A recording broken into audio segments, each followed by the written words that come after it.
Everyone wants more money, but most of us weren't taught how to create an abundant life. That's where the More Money Show comes in. If you're ready to have more money, create more freedom, and experience more fun, turn the volume up. It's time to learn how to create the prosperity and life you have been dreaming of. Here's your host, Cassie Parks. Hello, and welcome to this episode of the More Money Show. I'm here with Terry Hernan, like Vernon, and I'm excited for her to share her story with you because this is one that a lot of you have a question on. It's like, what do I do if somebody else, if my partner specifically in my life maybe isn't as good as a money manifestor, they don't have the same money beliefs, and so she's got some success and some insights into that. So I'm excited about that. We will have her join in just 1 second. I just want to give you a reminder that my book, Double Your Business, is available coming out in January in print. And so you can go to any of your favorite online retailers and type in Double Your Business and grab your print copy of that. Welcome, Terry. Thank you for being here. Thank you for having me, Cassie. Absolutely. So I think the first place I want to start, because this is so super exciting, is what was your old money story? My old money story was, will I have enough? That's, I grew up in, I'm older than you, so I grew up in the 70s and at a time when everything was very financially unstable. So all the news was about financial instability. There were shortages everywhere, gas shortages, lines for everything. And there was a meat shortage. There was never enough. So that was the message. And at that same time, my father, who, was very educated and a very innovative person and had a great job, lost his job. So there was a lot of insecurity that doesn't really, we didn't suffer, but, we heard the worry. We heard all the things that were going on around. So I had that money story. Will there be enough? And, carried that through my life. And that was my story. Yeah. Very cool. And what would you say your story is now? My story is, I have the money. I love the way you say that. Yeah, it's like a bill comes in, I have the money. Something comes up unexpectedly, I have the money. I have the money. That's my story. I love it. Yeah. So tell us what was kind of going on before you started working on your money story, before you came to work in some of my programs.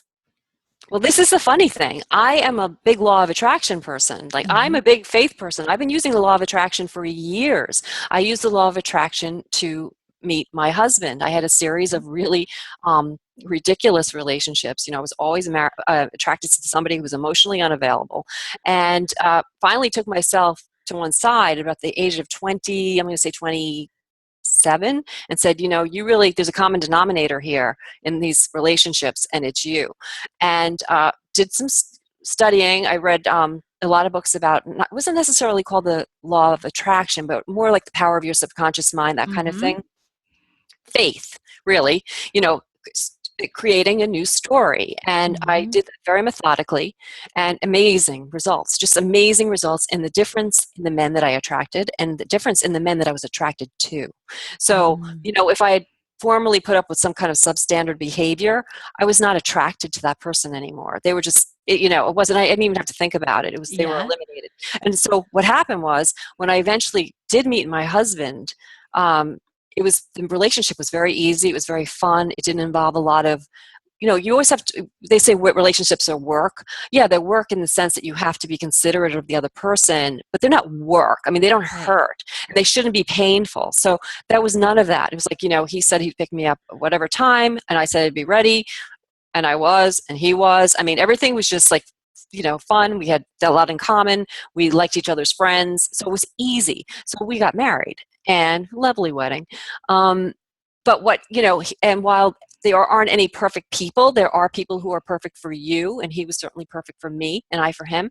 However, I came into the marriage with a much different money story than he did. Okay. So, I mean, he grew up with one money story and I grew up with another. And so I am a conservative person in terms of spending, but I'm not cheap. I always like to have fun, good experiences, and I put them into my budget. However, when I married somebody with a different money story, who was like more of a free and easy spender, that kind of really blindsided me. And it took me, I'm the one who pays the bills. He makes the bulk of the money, but I'm the one who's responsible for everything. So I'm the one who does all the thinking. So every month, my story was, will we have enough? Will we have enough? Will we have enough? And um, I remember hearing you advise several years ago that if that's a problem, that's really tricky for a lot of people. You're in a relationship, and you can't, and you should not try to control someone else. Right. That's not your job. But how do you deal with that? And I remember you saying, well, just script that things are going as they should be. And I did that for a little bit, but I kind of let it go. I couldn't really wrap my head around it, and I was very enmeshed in that story, like getting angry about it, like, well, Yeah. why does he have to do this? And, Which is good key, right? Because that why was like putting it on him instead of how do I want to feel? How do I want to be? How do I want my story to go? the bottom line is, how do I want to feel? How do I want my story to go, regardless of what anybody else is doing? So, and that's what I started to do. And I started to work on this, my future self. And I started to work on, scripting, that things are just, I'm just flush all the time. And I just feel really good. And I feel free. And I don't feel this anxiety, which is a really big component, is anxiety. Just feel at peace about everything, and confident. And so that's what I was working on and scripting. And interestingly, we went to Ireland and to Scotland in September, and all those things that I was scripting, because I script a lot about travel, because I love to travel. And that was one thing that I was a little bit worried about, was like, when I travel on my own, I always have money. Everything's great. I have more than enough money.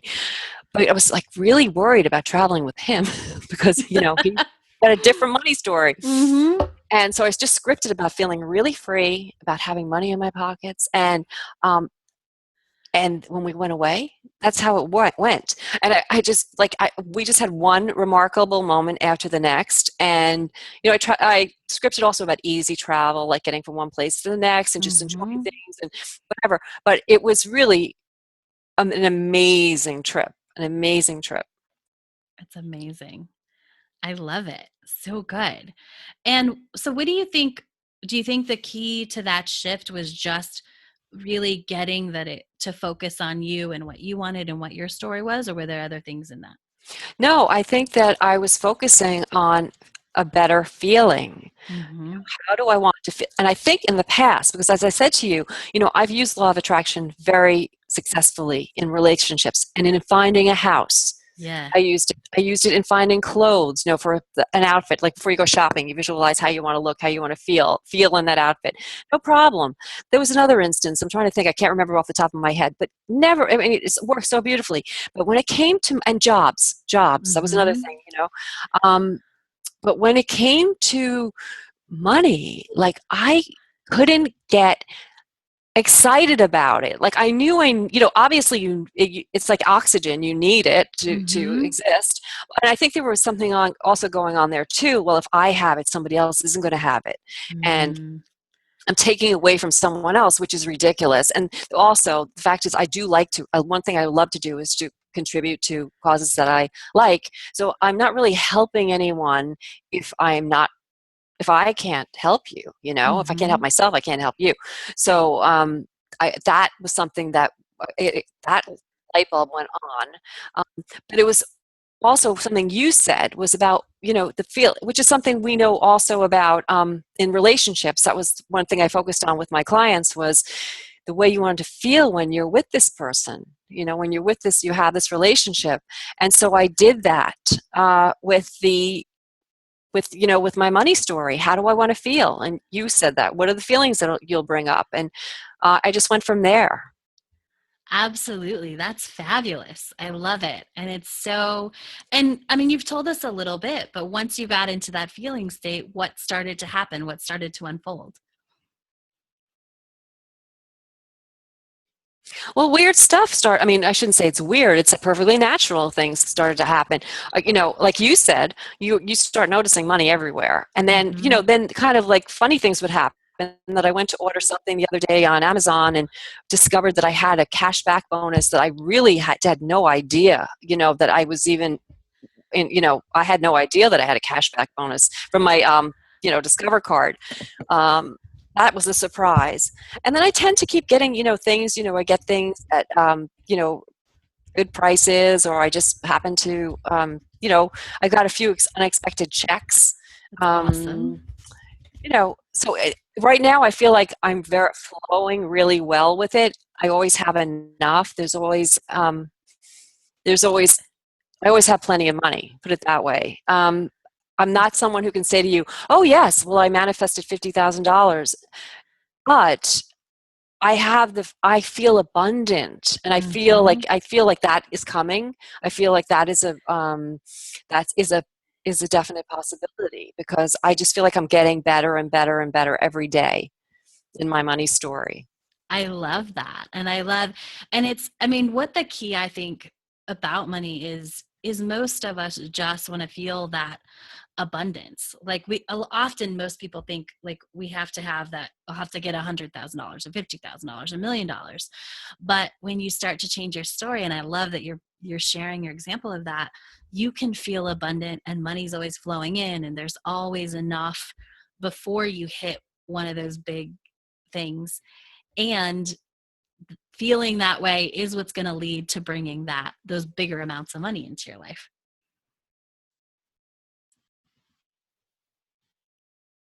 Yeah. Absolutely. Yeah. It's always choosing the better feeling. It's not I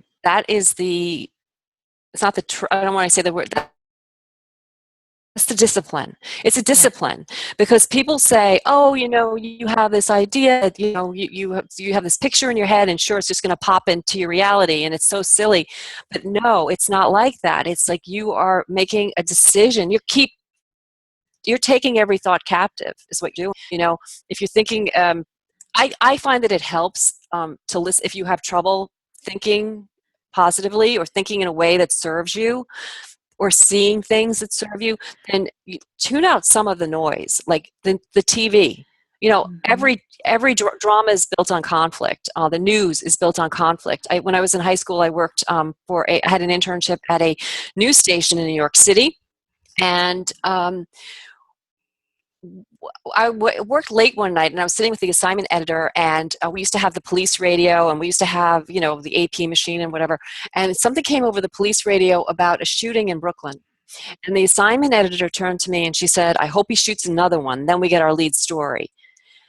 And that was a really pivotal moment for me. I thought to myself, because I really wanted to go into, I wanted to be in TV news. I wanted to be an anchor person. I wanted to be a reporter, And I thought, I don't know. That's not putting good stuff out into the world. And, but that's what it is. If it bleeds, it leads. So if you're turning on, if you've got your 24-hour cable station on, and it's just feeding you anger and outrage and disappointment and scarcity, then that's what's going to be reflected in your life. Mm-hmm. Yeah. I love it. I love how you've been able to change your story and start it back then. And I think you have a business story that you want to share as well, right? Oh, about the podcast, you mean, or about? Yeah. Okay. Yeah. Well, while I was away, I was very excited to, I had an idea of this podcast that I think is going to be quite a lot of fun. And when I got home, I was just completely overwhelmed. And also the fact that I am an EFT practitioner, which is an emotional freedom techniques, which is kind of like acupuncture without the needles. So you're tapping on the meridians, and it's really good for overcoming anxiety and phobias and pain. And you can look it up. But I'd always worked with people who were in relationships, who had relationship issues with, and I wrote a book called How to Attract and Marry the Man of Your Dreams, which employed all the techniques that I used to attract my husband. And many people, around the world sent me letters saying they met their husband after using this book. And I kind of fell away from the dating thing when I got into EFT. I was thinking maybe I'd like to explore another niche. And so when I got back from Ireland, I was kind of overwhelmed by the whole podcast idea, even though it's not really that overwhelming. But that's, you can have a tendency, I could have a tendency to make things more difficult than they are. Right. And so I had to do something, take a continuing education credit. I needed a credit. And so you have to be supervised, as to be an EFT, to maintain your accreditation as an EFT practitioner. And so one of the things I was exploring was niche, what niche I wanted to go into. And one of the people who, one of the moderators said to me, one of the supervisors really said, niche is a marketing thing. You can do dating or work with infertile couples or work with people with athletic limitations, but whatever you work with, you're always going to end up uncovering all the other stuff anyway, because it's all there. It's all, it's peeling the layers of an onion when you do these things. So that was really exciting to me. And I was like, okay, well, you know what? I'm going to go back in and see if, dating, I love to talk about dating and relationships, although I'm not sure if anybody really wants to hear from me anymore because I've kind of gotten away from it. So, but I do have a mailing list. So I said, I'd like to do that. And I was speaking to my friend Ronnie. She and I do this Tuesday morning mastermind. And she said to me, Terry, just do a teleclass. I was like, yeah, I could do a teleclass, although I haven't done that in a long time. And anyway, so then I turned you and Ginny on my way. I was running my errands that morning. And it wasn't you and Jenny, it was you and Jill Angie. I made that mistake. Jill Angie, and she was talking about how she started her business, and then she said, you said to her, did you, use a, did you use a big setup? Was it very expensive, or did you use a teleconference line? She was like, I just used a free teleconference line. You were like, yeah, so did I. I said, if you have trouble with, if you want to change your money story, or if you want to, whatever it was, then I can help you. And I thought to myself, well, that's genius. That's how I'm going in. So I went home and it became so easy. I mean, the copy wrote itself. I'd used that that subject line, I can help you, and got a bunch of responses, where were you? How you been? And I've been I've been waiting, I love your emails, and so on and so forth. So I announced the teleclass and got a lot of letters. And then as it happens, a lot of the times, a lot of the people who intend to come to the teleclass don't make it for one reason or another, and then write to you afterwards to ask you if you're going to do another one. And so then I had this idea, well, teleclasses, it was like, there was, I don't know, somebody from Scotland couldn't get on, so there was a little bit of a problem. I was like, I don't know if I want to deal with all those technological issues. So I put together a Facebook group called the Get a Better Boyfriend Project. And what I'm going to do there is I'm going to do Facebook Lives, probably on Mondays, then maybe be 5 or 10 minutes. And if people can go live, attend live, great. And if they can't, it'll be there for them when they want to watch it. And, I'll just take, I'll take submissions, email questions, and, cover them in the Facebook Live. So I think that's a really good way to stay in touch with my people. Yes. Yeah. I love it. I love how you follow the inspiration on that, and just like step after step was inspiration. So that's fabulous. How do you think having, this better money story has empowered you to be better in business? It just, I mean, I can just do I don't worry about it, It's not a worry. It's just like, I just do it. And the whole thing, I have to say, scripting and everything else, it just really is, when you have that story, that new story, it changes everything, because it's like it's like a point, and it's pulling you along. So even for putting, as I said, I'm not the most tech savvy person in the world.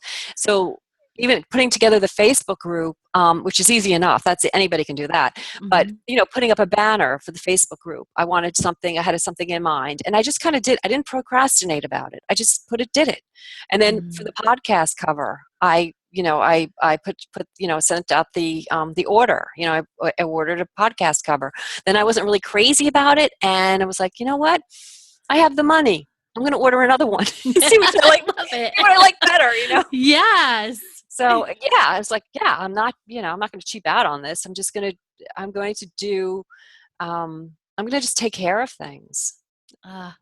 I love that you share that, because that's a symptom, when we're indecisive, we're not doing things, we're not moving forward, is often related to our money story.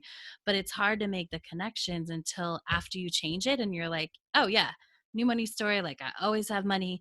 Now you just move forward, right? Because things are going to work. You can take that next step. You have that confidence to do it. Right. Yeah. I Right. It's love a that. real trust thing, Cassie. I mean, and somebody said to me, during the teleclass that I did last week, does this stuff really work? Mm. And I said to her, you can read all the books, you can talk to me, you can do, watch all the YouTube videos you want. I said, but until you actually sit down and try it and make it a daily practice, give that gift to yourself, it's a discipline, you're not going to know. It's just Mhm. theory. Yes. Oh, doing it. You have to do it, right? You can read. I love that you're saying that, because you can read as much as you want, but until you do it, nothing is going to happen. Right. Yeah.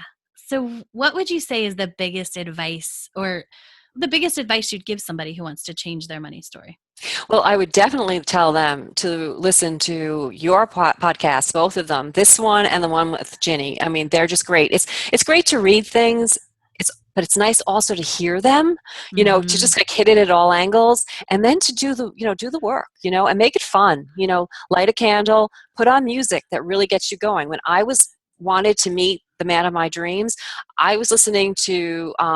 I had Kate Bush on. I had, simple. There were certain like these go-to. I had a soundtrack, that just Yeah. really did it for me. So when I was writing my scene, or when I was, writing my affirmations, because when the scene becomes real to you, or the future self becomes real to you, when you're writing affirmations, your subconscious is agreeing. There's not that resistance, like, oh no, I don't, that's not going to work out, because you've already internalized it.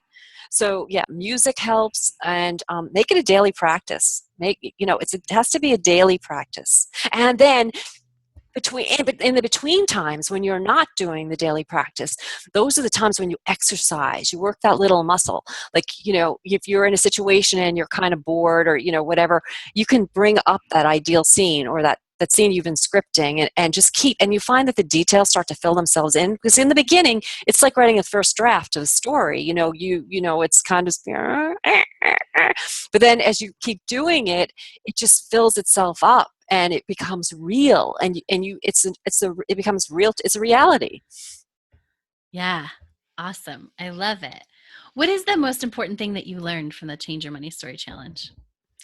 The most important thing, oh gosh, there were so many of them. In fact, there was something that I went back and read, Manifest 10K, and something popped out at me. Oh, I know what I loved. It's maybe not necessarily the most important thing, but I thought Mm-hmm. this was so cool. When you said that, when you wanted to feel abundant, I thought this was so cool. You would put on Friends, and it made you feel like you were free. You had all that freedom that you did when you were in college, and I was like, oh my gosh, that's genius. She turned slacking into feeling abundant. Because somebody else would say, oh, I shouldn't be doing this, I'm watching Friends when I should be. And you just turned it, and I was like, yes, that's what you need. Yeah, you need to give yourself that, acting as if I had all the money in the world, I'd be sitting around watching Friends right now. If I had all the freedom that this is what I would be choosing to do with this half hour in my day. I love that. So good. I always love when I love that story, and I love when people connect to it, because that's so true. So tell us, before we wrap up with final thoughts, where can someone connect with you in your Facebook group, or get on your list, get your book, all of that good stuff? They can get on my Facebook group it's called the Get a Better Boyfriend Project. So it's use the article, and just search for that in groups on Facebook. And it's brand new. So we're probably going to do our first launch. We'll do our first live, I'm thinking, next Monday. So, I'm going to send a letter to my list, let them know, the ones who weren't on the teleclass. And then, probably next Monday we'll start. So, yeah, join now. Cool. Awesome. Any final thoughts, advice, things that you want to share with our listeners to inspire them to keep changing their money story? Yes, I mean, going back to the thing you said about the friends, which I really connected with, when I wanted to attract my husband or the right husband, and I was I was acting as you were with your friend's story. Uh-huh. I remember buying a pair of little silk slippers that I planned to wear on my wedding day, and then I also bought china. I went out and bought a china pattern. Mm. And so I was acting as if. So that acting as if, it's a leap of faith, and you're stepping out there, but I think you need to do a little bit before you do that. Write your story, do your scripting, bring up that feeling. What does it feel to like to have a lot of money, or to have enough money? What does it feel like to have more than enough money? And bring up those feelings as you suggest. This could be joy, freedom, excitement. What would you be doing? Who would you be with? And then act as if. Then you go in and you do something that says, yes, I believe this. This is going to happen. This is happening. Absolutely. I love it. Well, thank you for tuning in. Thank you, Terry, for being here and sharing your story. I really appreciate it. Connect with Terry on Facebook, and we'll post that link in the comments for sure. So thank you so much, Terry, for being here, and thank you all for listening. Have a fabulous rest of your day. Thanks for joining us on The More Money Show. To learn how to attract more money into your life, go to your favorite book retailer and order Cassie's book, Manifest $10,000.